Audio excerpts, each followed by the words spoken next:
In this week's portion, Tzav, we continue to read about more sacrifices that were to be offered in the Mishkan and later in the temple in Jerusalem. At the beginning of this week's portion, we're told that the Kohen has to keep the fire burning on the altar. But the Hebrew for keeping the fire burning could suggest an alternative reading, as suggested by the Midrash, by the rabbinic commentary.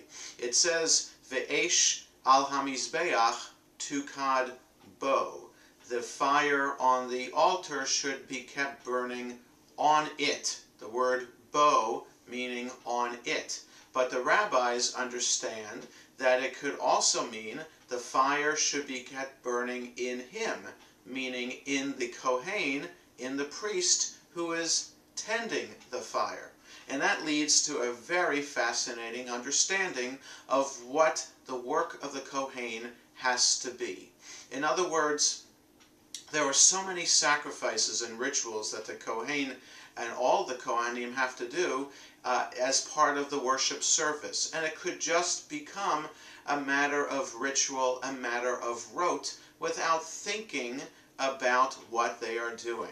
And so by having this phrase, tukad bo, that it should be kept burning in him, that the rabbis are teaching that the Kohen has the tremendous responsibility of seeing every action as important and significant and holy.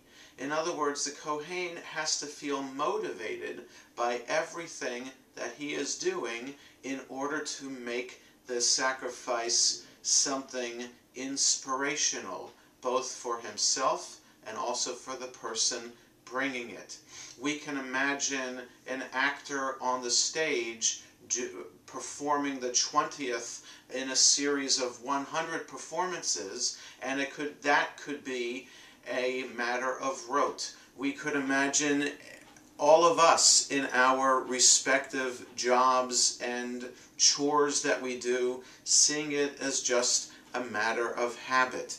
And even when we do something religious, going to synagogue, performing a mitzvah, that too can become rote. What the rabbis are teaching us is that we have to think about, focus on all of our actions, and find the spirituality in everything that we do. It's a difficult task, but one that is important in order to feel a sense of holiness. Shabbat Shalom.